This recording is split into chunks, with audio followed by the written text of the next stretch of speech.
Hello everyone. आज पुन्हा एकदा BL मध्ये आपलं स्वागत. आपण सेकंड चॅप्टर स्टार्ट केलेलं होतं आणि त्यामध्ये आपण प्रॉमिसरी नोट्स मागच्या लेक्चरला स्टडी केल्या, त्यानंतर बिल ऑफ एक्सचेंज स्टडी केला आणि फायनल आपला जो होता तो चेक्सचे आपण डिफरंट टाइप स्टडी केलेले. चेक मध्येच आपण पुढचा पॉइंट जो आजच्या लेक्चरला बघणार आहोत त्यामध्ये आहे की when banker is justified in dishonouring the cheque. Cheque तुमचा कधी नाकारला जातो, कुठल्या पॉसिबिलिटीज आहेत की जेव्हा तुमचे बँकर जे आहेत ते डिसऑनर करतात म्हणजेच नाकारतात तो चेक. तर अशा कुठल्या केसेस आहेत तुम्हाला हे समजलं तर कदाचित जेव्हा तुम्ही बँकेमध्ये जाल प्रॅक्टिकली जेव्हा तुम्हाला असे प्रॉब्लेम्स फेस करावे लागतील तेव्हा तुमच्या लक्षात येईल की कुठल्या कंडिशन मध्ये कुठल्या केसमध्ये अशी पॉसिबिलिटी आहे की तुमच्याकडे चेक आहे पण तो नाकारला जातोय, बँकर तो ऍक्सेप्ट करत नाही. So let's see, the first point is that funds are not properly applicable to the payment of the check. For example, funds are subject to a lien. अगर मैं बैंक में जा रही हूँ और मेरा जो चेक है उसके अंदर जितना भी पेमेंट मैंने जो पेमेंट बैंक को करना है वो पेमेंट कैसा है, एप्लीकेबल ही नहीं है. एप्लीकेबल ना होना ये किस तरह से हो सकता है, because of funds are subject to a lien. Lien means what, जसं आपण बघितलं की गहाण टाकणे, बरोबर ना. So the banker is entitled to set off. अशा केसमध्ये बँकर काय करतात की त्यांचा जो हक्क असतो की ते तुम्हाला पेमेंट करतील तर तो तिथे राहत नाही. सेट ऑफ म्हणजे काय की बँकर अशा केसमध्ये जेव्हा फंड तुमचे ऍप्लिकेबलच नाहीये तर ते तुम्हाला पेमेंट करू शकणार नाही, तुम्ही किती चेक घेऊन गेलात तरी सुद्धा. Okay. So next thing is that cheque is irregular और एम्बिगियस चेक. आता sometimes the cheques are ambiguous, मतलब क्या है यहाँ पे, संदिग्ध होना, यानी कि हम क्या बोल सकते हैं उसे, क्लियर नहीं है पिक्चर, सर्टन थिंग्स नहीं है उसके अंदर.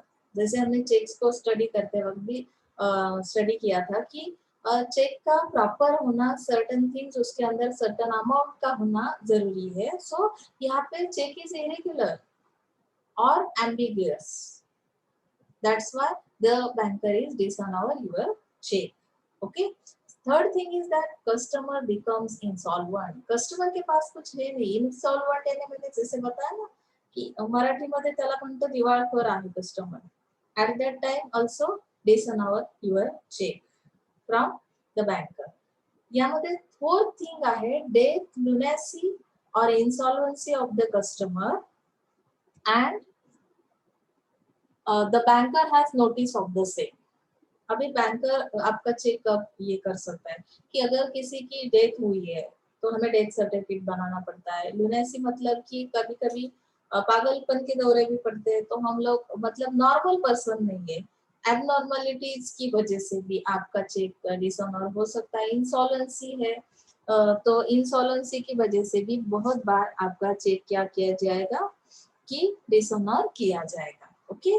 सो इसके लिए आपको फिर प्रोविजन क्या करनी पड़ेगी, आपको बैंक को नोटिस देना जरूरी है.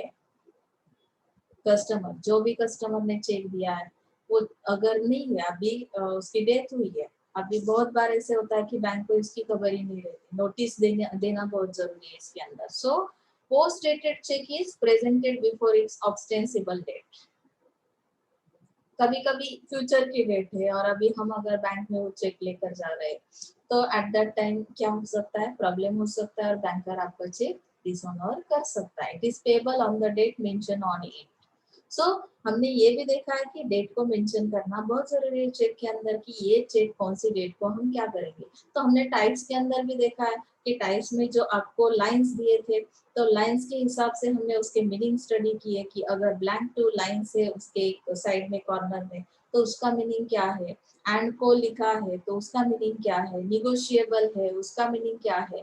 तो इस तरह से जो भी चेक है उसके अंदर अगर डेट डालिए, पोस्ट डेटेड चेक है तो बिफोर डेट वो आपको बैंकर पेमेंट नहीं कर सकता, तो आपका क्या हो जाएगा, चेक डिसऑनर किया जाएगा. ओके ना.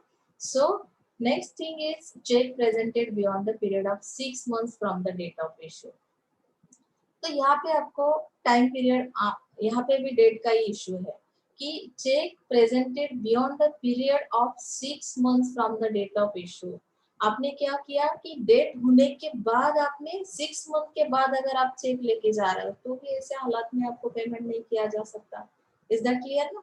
So next thing is, if the drawer signature does not tally with his specimen signature, ये आपको बैंक का तो पता है कि वो टैली करते हैं आपकी सिग्नेचर। अभी बहुत सारे लोग कॉपी करने में तो बहुत माहिर हो चुके हैं, तो बहुत बार ऐसे हालात में क्या कर लेते हैं कि सिग्नेचर मैच की जाती है, सिग्नेचर अगर मैच नहीं हो रही है आपकी ड्रॉवर सिग्नेचर जो है, तो वो मैच ना होने की वजह से भी आपका चेक डिसऑनर किया जा सकता है। Okay, so next point is that 8 point, if the banker is not holding sufficient funds, कभी कभी बैंक के पास भी उतना sufficient funds अगर नहीं है, so of the drawer unless the banker has agreed to dishonor the check without sufficient funds.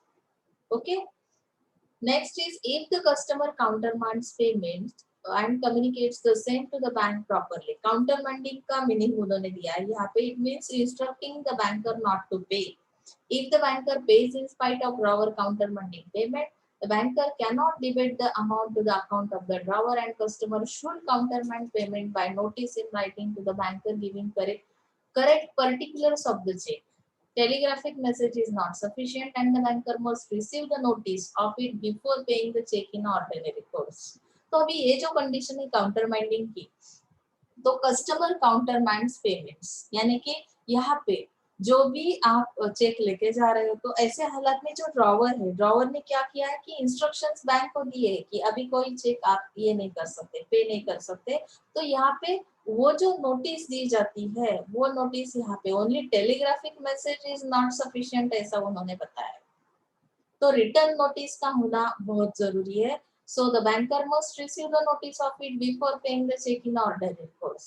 अगर bank को कोई चेक क्या करना है, पे करना है, तो उसके पहले आपको ये रिटर्न नोटिस देना बैंक को बहुत जरूरी है, क्योंकि आपने क्या किया था कि आपने तो बताया था, काउंटरमैंडिंग किया था ना, कि आपने कम्युनिकेट किया था प्रॉपरली कि कोई भी चेक पे नहीं किया जाएगा, काउंटरमैंडिंग किया गया है।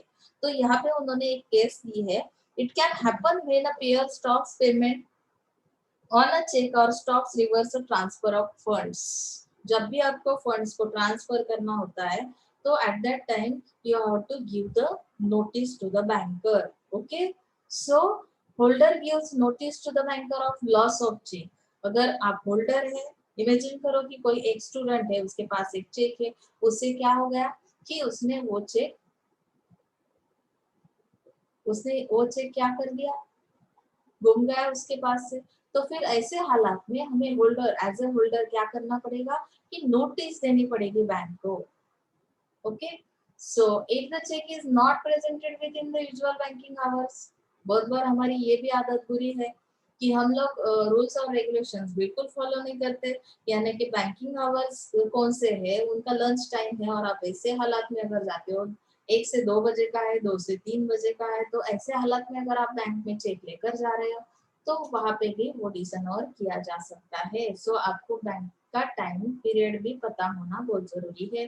Where the check is drawn on another branch office of the same bank, अभी आईसीआईसीआई बैंक है, तो उसकी अनदर ब्रांच कौन सी है, वो सेम बैंक है, लेकिन अनदर ब्रांच में अगर आप चेक लेके जा रहे हो जहाँ पे कस्टमर का अकाउंट ही नहीं है, तो फिर ऐसे हालात में भी आपका चेक पे नहीं किया जा सकता। ओके ना, so where a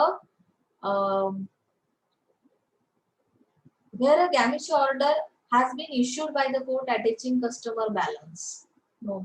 If the check is not presented within the usual banking hours, okay, where the check is drawn on another branch office, यानी कि यहाँ पे हमने 10 से 12 क्या किए पॉइंट स्टडी किए, तो इतना सफिशिएंट है आपको कि कौन से कंडीशन में आपका प्रोजेक्ट जो चेक है वो बैंक क्या करती आहे, डिसऑनर करती आहे, नाकारला जाऊ शकतो, हे तुम्हाला इथपर्यंत समजलेलं आहे। Okay, minimum 7 to 10 points sufficient आहेत, तरी सुद्धा आपण 10 to 11-12 पॉइंट्स घेतलेले आहेत। ओके, सो मला वाटतं तुम्हाला इथे समजलं असेल।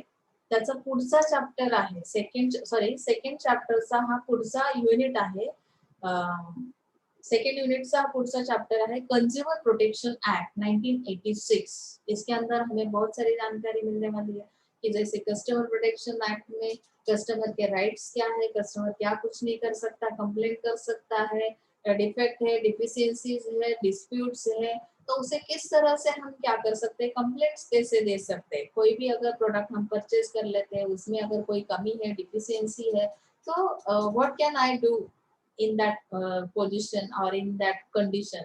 So let's see the Customer Protection Act.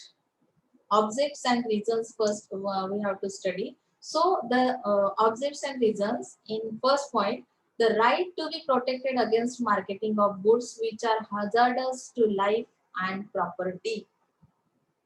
जो भी चीज हमारे लिए कैसी है, हजार्डस, हजार्डस आहे मतलब हानिकारक असणे, बरोबर ना, की ज्याच्यामुळे तुम्हाला प्रॉब्लेम्स फेस करावे लागतील असे जे गुड्स आहेत. जसं की मी तुम्हाला सांगितलं की अल्कोहोलमुळे तुम्ही बरे होताय, पण अल्कोहोल कुठल्या ह्याच्यामध्ये किती क्वांटिटीमध्ये असलं पाहिजे, त्याच्यामुळे काय साईड इफेक्ट्स तुम्हाला होतात. बऱ्याचदा बघा तुम्हाला सवय असते की तुम्हाला कुठलाही अगदी साधं डोकं जरी तुमचं दुखत असेल, तुम्ही पटकन मेडिकल मध्ये जाऊन एक गोळी घेऊन येता आणि लगेच त्या गोळीने तुम्हाला 5 मिनिटात आराम मिळतो. पण तुम्ही कधी बघितलं का की त्याच्या आपल्या बॉडीवर, आपल्या ऑर्गन्सवर कुठले साईड इफेक्ट्स होणार आहेत, इन फ्युचर तुम्हाला कुठले प्रॉब्लेम्स फेस करावे लागतील. त्यामुळे बऱ्याचदा असं सांगतात की विदाउट डॉक्टरच्या प्रिस्क्रिप्शन तुम्ही कुठल्याही मेडिसिन्स काय करायच्या नाहीये, इनटेक करायच्या नाही.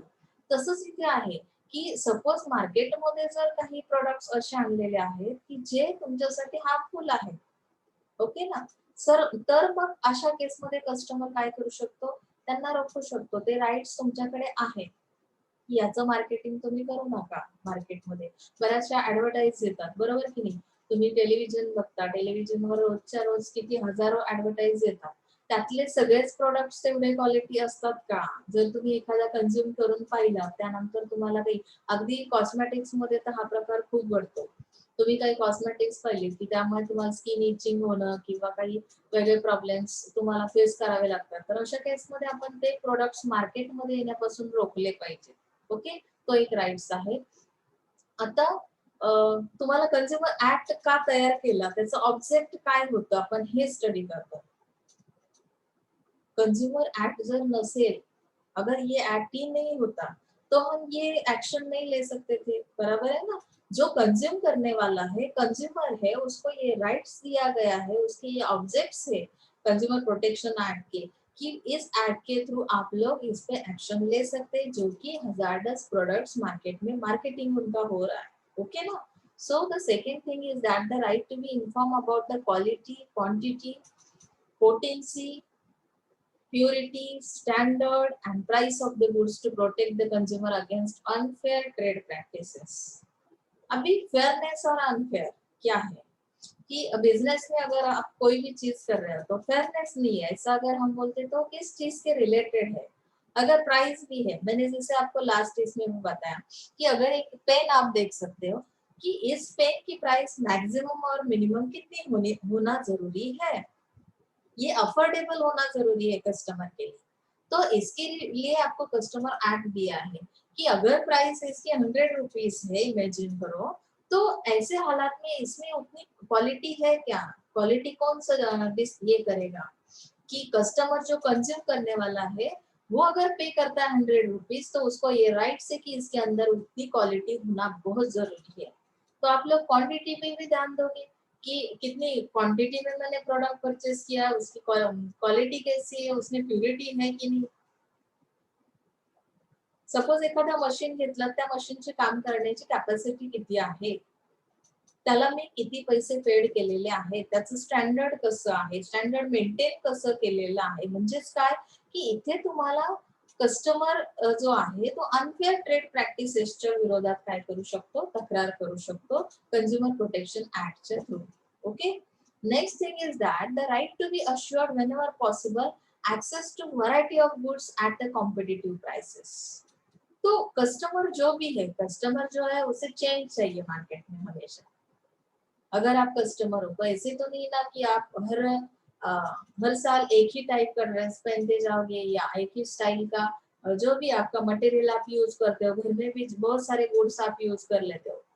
आपका सोप भी है, तो अगर 6 महीने के बाद आपने चेंज नहीं किया तो आपको ही कुछ अनकंफर्ट फील करते हो आप लोग, क्योंकि मार्केट में हर रोज कुछ ना कुछ नया आता है. तो यहाँ पे आपको क्या करना है कि वैरायटी ऑफ गुड्स प्रोवाइड करनी। कोई एक ब्रांड है तो क्या करता है, हर एक टाइम पीरियड के बाद, 6 महीने के बाद या वो 1 साल के बाद, उसके अंदर क्या किया जाता है, कुछ उसका फ्लेवर चेंज किया जाएगा, उसका स्मेल जो है वो चेंज किया जाएगा, उसका साइड शेप में चेंज किया जाएगा, कलर में चेंज किया जाएगा।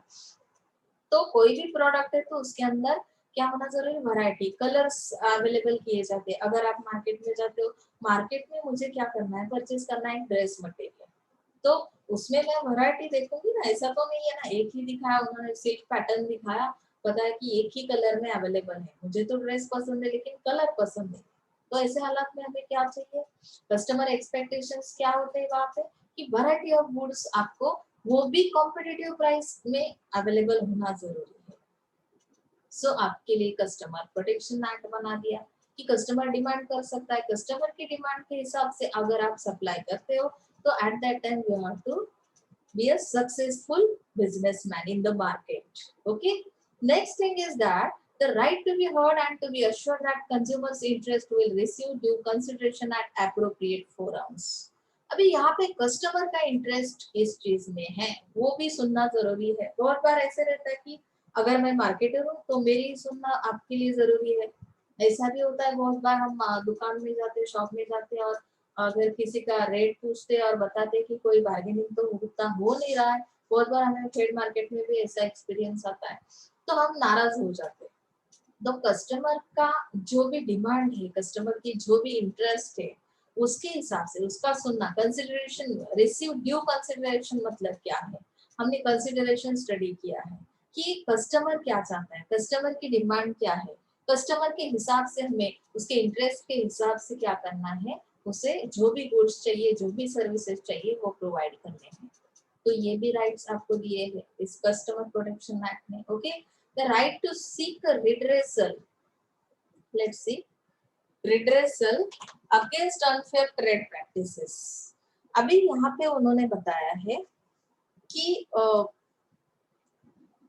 अगेंस्ट अनफेयर ट्रेड प्रैक्टिस और अनस्क्रपुलस एक्सप्लॉयटेशन ऑफ कंज्यूमर्स, यानी कि यहाँ पे अनफेयर चीजें जो भी हो रही है तो उसका रिड्रेसल करना आहे, ज्याला आपण म्हणतो निवारण करणे, समस्या जी तयार झालेली आहे त्यावर उपाययोजना करणं, जो भी प्रॉब्लम आ रहा है उसके लिए कोई ना कोई प्रोविजन करना। तो ये भी जो अनफेयर ट्रेड प्रैक्टिसेस है उसके रिलेटेड कस्टमर को ये राइट्स दिए गए की जहाँ पे उनका एक्सप्लॉयटेशन हो रहा है, ज्याला आपण म्हणतो की कस्टमरचं शोषण होतं। शोषण होतं म्हणजे काय होतं नक्की, की बऱ्याच वेळेस त्याची फसवणूक केली जाते। तुम्हाला ऍडव्हर्टाइज करताना कुठल्या पद्धतीचे प्रॉमिसेस दिलेले आहेत आणि ऍक्च्युअल मध्ये ते कुठल्या पद्धतीने बिझनेस करतात, तर ह्यावर तुम्ही ऍक्शन्स घेऊ शकता। ह्या पद्धतीचे राइट सुद्धा कस्टमर प्रोटेक्शन एक्ट मध्ये दिलेले आहेत। राइट टू कंज्यूमर एजुकेशन, अभी कस्टमर के लिए कौन सा एजुकेशन देना जरूरी है, ये 2 पॉइंट्स उन्होंने इसके अंदर दिए। See this points, the right to be protected from unfair practice as defined under section 36A of MRTP Act 1969। अभी ये MRTP एक्ट जो दिया है उसके अंदर मैं आपको एक चीज और बताऊंगी कि आपके लिए प्रोटेक्शन के लिए, कस्टमर प्रोटेक्शन के लिए ये एक्ट के अंदर कौन सी चीज है। This act may be called the monopolies. अभी मोनोपोली क्या है, ओलिगोपोली क्या है, ये सब आप आपके इकोनॉमिक्स के सब्जेक्ट में डिटेल में स्टडी करने वाले हो। इकोनॉमिक्स भी मैंने कभी पढ़ाया है। तो यहाँ पे मोनोपोली का मीनिंग क्या है कि सेम सिमिलर ट्रीटमेंट दी जाती है, सेम सिमिलर प्राइस में एक ही मार्केट में प्रोडक्ट सेल किए जाते हैं। ऐसा नहीं कि एक सेलर जो है वो किसी और प्राइस में वही पे बेच रहा है और दूसरा जो सेलर है उसके पास डिफरेंट प्राइस में वो प्रोडक्ट अवेलेबल है। तो मोनोपोली के अंदर सेम थिंग रहती है, ओलिगोपोली के अंदर डिफरेंट डिफरेंट प्राइस में वो प्रोडक्ट सेल किया जाता है। तो यहाँ पे ये मोनोपोली एक्ट इसके अंदर एक, this act may be called the monopolies and it extends the whole of India except the state of Jammu and Kashmir. यहाँ पे ओनली एक्सेप्शनल केस में कौन सा आता है, जम्मू एंड कश्मीर। अदरवाइज आपका जो होल कंट्री है, इंडिया है, उसके अंदर ये 1969 MRTP एक्ट जो है वो सबके लिए सेम है। मोनोपोली एक्ट इसके अंदर आता है। Okay, so the protection from spurious goods or offering such goods for sale or adopting deceptive practices in the provision of services, जैसे मैंने hazardous, harmful बताया, that also it is called as spurious goods। आपको जो भी चीज जिससे भी आपको बेनिफिट नहीं मिलता है, यानी कि आपको हार्मफुल है वो प्रोडक्ट्स, उसके अंदर आपको प्रोविजन किया है इस एक्ट के अंदर, कस्टमर प्रोटेक्शन के एक्ट के अंदर, कि ये गुड्स आपको ऑफर नहीं करने हैं कस्टमर के लिए मार्केट में, वही वो ऑफर देना ही नहीं है, उसे अडॉप्ट भी नहीं करेगा कोई कस्टमर। तो इसके लिए ये राइट्स कस्टमर प्रोटेक्शन एक्ट के थ्रू आपको दिए जाते हैं। ओके ना, यहाँ तक समझ में आ रहा है? बहुत इजी है, इसके लिए हम लोग थोड़ा सा फास्टली ले रहे हैं। नेक्स्ट आपका जो टॉपिक है उसके अंदर आप सिलेबस देख सकते हैं, मैंने आप सबको सिलेबस भी भेजा है ऑल सब्जेक्ट्स का। अभी यहाँ पे एक दिक्कत है, कुछ एक दो पेजेस जो है वो प्रॉपर आपको दिखाई नहीं दे रहे, तो फिर मैं वापस ये रिसेंड करूंगी आपको। तो आप मुझे पेज नंबर प्लीज भेज दीजिए, आपने आपको मैंने जो लिंक भेजी है सिलेबस की, तो उसके अंदर अगर ये ऐसे एक दो पेज है जिसके अंदर प्रॉब्लम है पढ़ने के लिए, तो आप प्लीज मुझे सेंड कीजिए, मैं आपको ये वापस भेज दूंगी। Okay, so next point is that complainant means what, a consumer or voluntary consumer association registered under the Companies Act 1956 or under any other law for the time being in force। यानी कि कंप्लेंटेंट कौन हो सकता है? Complaint तो करते बहुत सारे लोग करते हैं, आपको भी पता है, लेकिन कंज्यूमर प्रोटेक्शन एक्ट के अंदर उन्होंने कुछ प्रोविजंस दिए। ओके, सो यहाँ पे कंज्यूमर आपका कंप्लेंटेंट हो सकता है एनी वॉलंटरी कंज्यूमर असोसिएशन। अभी असोसिएशन का मीनिंग क्या है की याला संघटना म्हणतात, बरोबर की नाही? कंज्युमरची सुद्धा एक असोसिएशन, रजिस्टर्ड अशी असोसिएशन असेल अंडर द कंपनीज एक्ट 1956। तो ये 1956 के एक्ट के अंदर क्या है, प्रोविजन है कि कंज्यूमर भी अपनी खुद की एसोसिएशन बना सकते हैं, रजिस्टर्ड कर सकते हैं, voluntary consumer association, that is called voluntary consumer association. And ये लोग क्या कर सकते हैं, कंप्लेंटेंट हो सकते हैं। द सेंट्रल गवर्नमेंट और एनी स्टेट गवर्नमेंट, ये भी लोग एक्शन ले सकते हैं which makes a complaint. Central government की भी एक्शन हो सकती है ना, कि मार्केट में अगर स्पूरियस गुड्स आ रहे हैं तो उसको रोकना, ये काम सेंट्रल गवर्नमेंट भी कर सकती है, स्टेट गवर्नमेंट भी कर सकती है। तो he is also called a complainant। Okay, one or more consumers where there are numerous consumers having the same interest, यानी कि कंज्यूमर का एक ग्रुप भी हो सकता है जिनका सेम इंटरेस्ट है, किसी एक चीज पे उनका ऑब्जेक्शन है। बहुत बार ऐसे होता है कि सब लोग तो एग्री एट ए टाइम नहीं होते किसी एक चीज के लिए, कोई भी गुड से। कभी एक ही क्लास में आप पूछ सकते हो कि एक प्रोडक्ट दिखा मैंने कि पेंसिल दिखाई, कि आप कौन सी पेंसिल यूज करना पसंद करेंगे। कोई लोग बोलेंगे एचपी की ही पेंसिल मुझे पसंद है। तो ऐसे मानने वाले एक ग्रुप है, और बाकी लोग जो है वो उस पे ऑब्जेक्ट ले रहे हैं, ऑब्जेक्शन ले रहे हैं। तो ऐसे हालात में ये कंज्यूमर का ग्रुप क्या कर सकता है, सेम इंटरेस्ट वाला, उसे कंज्यूमर प्रोटेक्शन एक्ट के थ्रू उसे रोक सकता है। इज दैट क्लियर ना? In the case of death of consumer, अभी कंप्लेंटेंट कौन है ये हम लोग देख रहे हैं। So the death of consumer his legal heir, यानी कि याला आपण त्याला म्हणतो वारसा हक्क, बरोबर ना? सपोज आपके फादर कंप्लेंटेंट सॉरी आपके फादर ने कोई चीज क्या किया, उसका मतलब कि कंप्लेंट है उनकी कुछ। The case of death of consumer, the legal heir or representative who or which make it complaint। तो अगर मुझे उनकी कंप्लेंट करनी है उस प्रोडक्ट की, लेकिन वो पर्सन अगर अभी नहीं है, तर वारसा हक्काने ते दुसरा जो कोणी त्याचा असेल रिप्रेझेंटेटिव्ह, तर ते काय करू शकतात, ती कंप्लेंट पुढे फॉरवर्ड करू शकतात, बरोबर की नाही? हम्म? लक्षात येतंय? So the let's see the definition. Definition with in its scope includes the categories। Firstly, the consumer or consumers, secondly and voluntary consumer association, जो मैंने आपको पहले भी बताया कि स्टेट गवर्नमेंट है या सेंट्रल गवर्नमेंट है, उसके अंदर एक प्रोविजन दी है कि कैटेगरी है कस्टमर की। तो कस्टमर एक भी हो सकता है, बहुत सारे कस्टमर्स का एक ग्रुप भी हो सकता है। तो ये लोग क्या कर सकते हैं, कंप्लेंटेंट हो सकते हैं। ओके, यहाँ तक समझ में आया? इसका एग्जाम्पल भी आप लिख सकते हैं, यहाँ पे एग्जाम्पल भी दिया है। ओके, कंप्लेंट, अभी कंप्लेंट के अंदर क्या रहता है, अगर मुझे क्या करना है, कंप्लेंट करनी है, तो यहाँ पे कुछ अब्रीज यानी के शॉर्ट फॉर्म आपको दिए हैं, ज्याला संक्षिप्त स्वरूपात कंप्लेंट म्हणजे काय, under section 2(1)(c) means any allegation, यानी कि जैसे हम लोग किसी और पे क्या करते हैं, इल्जाम लगाना, आरोप करणे, ज्याला आपण म्हणतो की माझा आरोप आहे असा की अशा पद्धतीची तुमच्या गुड्स मध्ये खराबी आहे, तुम्ही अशा पद्धतीने चुकीचं मार्केटिंग करताय, अनफेयर ट्रेड प्रैक्टिसेस अगर यहाँ पे हो रहे हैं, तो फिर किस तरह से ये allegation means any allegation in writing made by complainant that, यानी कि कोई भी कंप्लेंटेंट है, आप कंप्लेंट लिख रहे हो यानी आपकी आप कौन हो, कंप्लेंटेंट, ओके।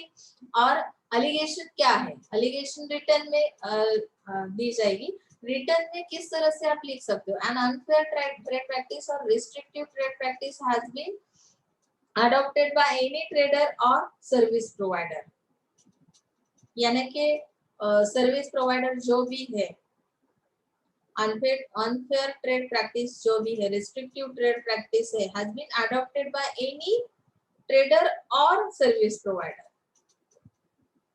यानी कि यहाँ पे रिस्ट्रिक्शंस लगाए जाते हैं किसी चीज पे, ट्रेड प्रैक्टिस यानी कि कोई भी गुड्स है या सर्विस है, तो सर्विस प्रोवाइडर कौन है उसके ऊपर क्या किया जाएगा, कंप्लेंट दी जाएगी, ओके ना। रिटर्न में हम लोग कंप्लेंट देंगे, तो गुड्स बॉट बाय हिम और agreed to be bought by him suffer one और मोर डिफेक्ट्स, यानी कि जिसने भी वो परचेस किए हैं गुड्स, जो कंज्यूमर है जिसने कंजप्शन किया है, तो जिसने वो डिफेक्ट्स को सफर किया है, यानी कि जिसको प्रॉब्लम्स आए, फेस किए उसने खुद से, तो ऐसे हालात में हम कंप्लेंट दे सकते हैं, ओके ना।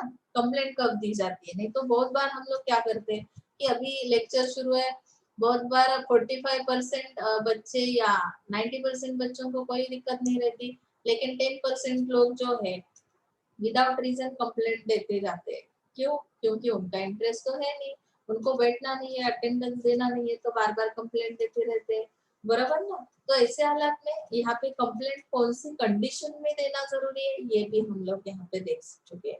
Next thing is the service hired or avail of agreed to be hired to or avail of by him suffer from deficiency in any respect.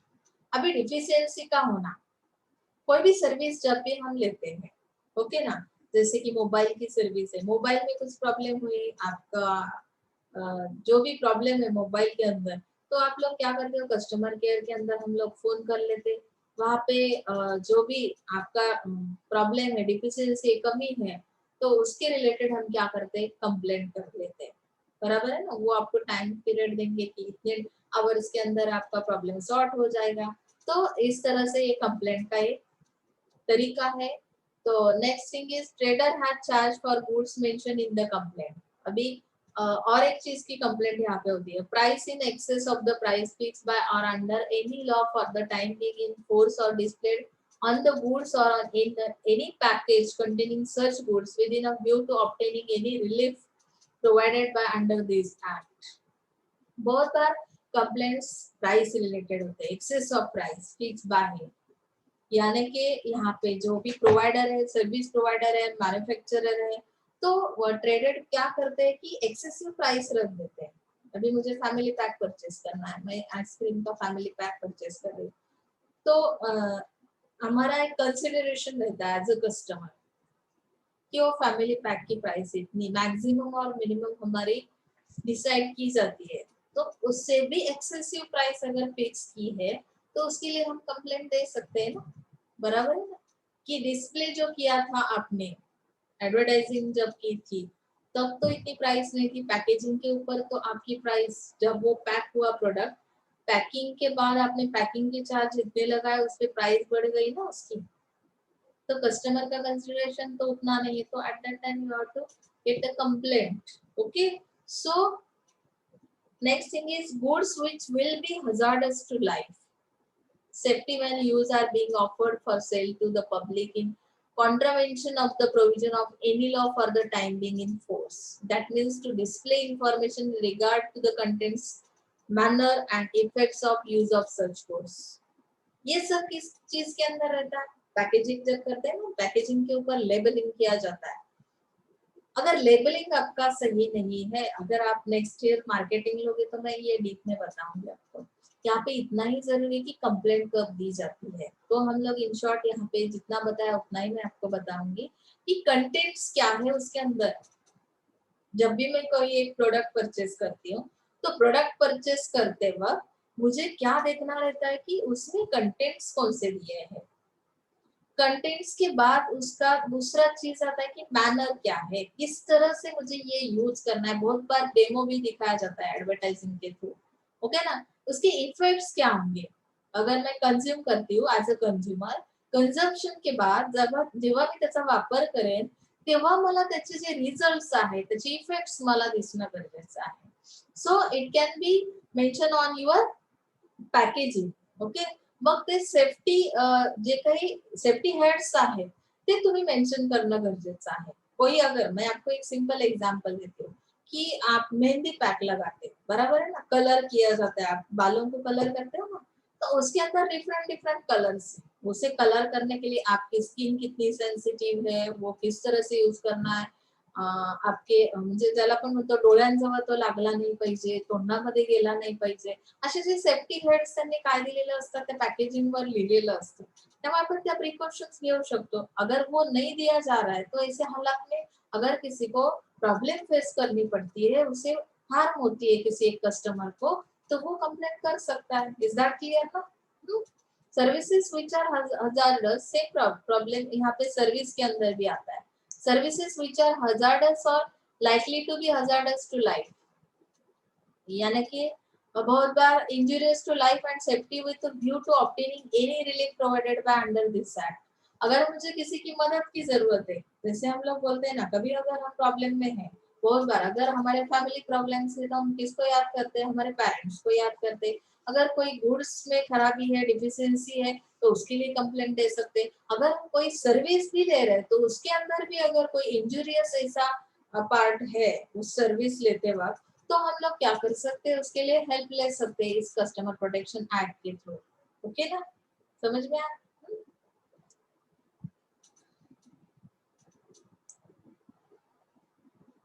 आप लोग अगर चाहे तो एक्सप्लेनेशन इसके अंदर लिख सकते हैं, ओके ना. अभी consumer, what is mean by consumer under section 21D, इसके इंट्रोडक्शन थोड़ा दिया है. कंज्यूमर का मीनिंग आपको भी पता है, मुझे भी पता है, फिर भी हमें एज पर लॉ यहाँ पे दो बार उन्होंने डेफिनेशन वन लाइन में दी है, और जो उसका इंट्रो है, इंट्रो हमें देखना है कि what is mean by consumer. buys any goods for consideration, ये बहुत इंपॉर्टेंट है. buys any goods for a consideration which has been paid or promised or partly paid and partly promised. Let's see. Paid or promised, partly paid or partly promised, or under any system of deferred payment, deferred payment, and includes any use of such goods other than the person who buys such goods for consideration paid और promise और partly paid और partly promise. यहाँ पे confuse होने की बिल्कुल जरूरत नहीं है. हम लोगों ने अनपेड सेलर ये भी पार्ट एक स्टडी किया है डीएल के अंदर, तो आपको ये समझना बहुत आसान हो जाएगा कि जब भी आप कोई चीज परचेस करते हो यानी बाय करते हो फॉर अ कंसिडरेशन, अगर मैं कोई पेन यूज कर रही हूँ, मैंने पेन परचेस किया है, तो ऑब्वियसली इसका कंसिडरेशन क्या है मुझे लिखने के लिए चाहिए, ओके ना. पर्पस क्या है इसका, कंसिडरेशन मेरा क्या है कि हैंडराइटिंग अच्छा होना चाहिए, प्रेजेंटेशन बिल्कुल अच्छा होना चाहिए, इसका इंक जो है इसकी वो डार्कनेस होना जरूरी है, स्प्रेड नहीं होनी चाहिए, ये मेरा कंसिडरेशन है. व्हिच हैज बीन पेड और प्रॉमिस, इसके लिए मैंने पैसे दिए हैं, प्रॉमिस किया है इन फ्यूचर मैं ये पेड करूंगी, इंस्टॉलमेंट में पेड करूंगी.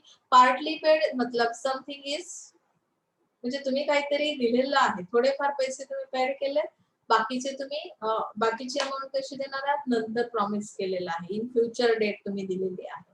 म्हणजे अशा पद्धतीने जे काही बाइंग केलं जातं दॅट इज कॉल्ड, म्हणजे तो कोण असेल, कंझ्युमर असेल, बरोबर. अभी यहाँ पे लास्ट सेंटेंस बहुत जरूरी है, but does not include a person who obtain such goods for resale or for any commercial purpose. अभी कंज्यूमर किसे नहीं कहते, कौन से पर्सन को हम कंज्यूमर नहीं कह सकते। अगर मैंने क्या किया कि होलसेल क्वांटिटी में ये पेन बंबई से मंगाया, ये मैंने अगर खुद के यूज के लिए परचेस किए तो मैं कौन हूँ, कंज्यूमर हूँ। मैंने ये बच्चों को रीसेल किए तो मैं कंज्यूमर हूँ, नहीं। ये कमर्शियल पर्पस के लिए मैंने बाइंग किया था, और कमर्शियल पर्पस के लिए जो भी बाइंग किया जाता है और रीसेलिंग किया जाता है गुड्स का, that person is not called a consumer. Is that clear? Okay, now let's see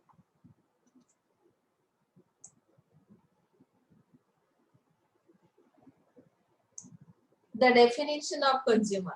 Consumer is any person who buys the goods or hires or avails if any service. यहाँ पे goods को purchase करना, hire करना और avail करना, ज्याला आपण काय म्हणतो की त्याला मी टाळलेलं आहे, मी काय केलंय, avail केलंय म्हणजे वापर करणे ज्याला आपण म्हणतो। तर कुठलीही सर्व्हिस आहे, कुठलाही गुड्स आहे, त्याचा मी वापर करत असेल, बाय करत असेल स्वतःसाठी, सेल्फ यूज साठी, मी जसं सुरुवातीला सांगितलं की तुम्ही रिसेलिंग करत आहात, कमर्शियल पर्पज साठी जर ते बाइंग केलेलं असेल तर अजिबात तुम्ही कंज्यूमर नाही आहात। Okay, so one can sum up a consumer as one who, यहाँ पे हम लोग आ रहे हैं अभी कि कंज्यूमर किसे कहते हैं। उन्होंने उनके उसके कुछ पॉइंट्स दिए जिसको हम अभी स्टडी करेंगे। Okay, one by one. So I think हम आज के लिए यहाँ पे रुकते हैं। जो सेकेंड पार्ट है कंज्यूमर का, कंज्यूमर डिफिशियंसी है, डिफेक्ट्स है, सर्विसेज है, तो वो सेकेंड नेक्स्ट आपका जो भी लेक्चर होगा उसके अंदर लिया जाएगा। ओके, सो अगर इसके अंदर कोई भी प्रॉब्लम तो हो ही नहीं सकती, बहुत सिंपल और सादा सा ये आपका टॉपिक है। तो यहाँ मैं रुकने वाली हूँ अभी। So thank you so much once again.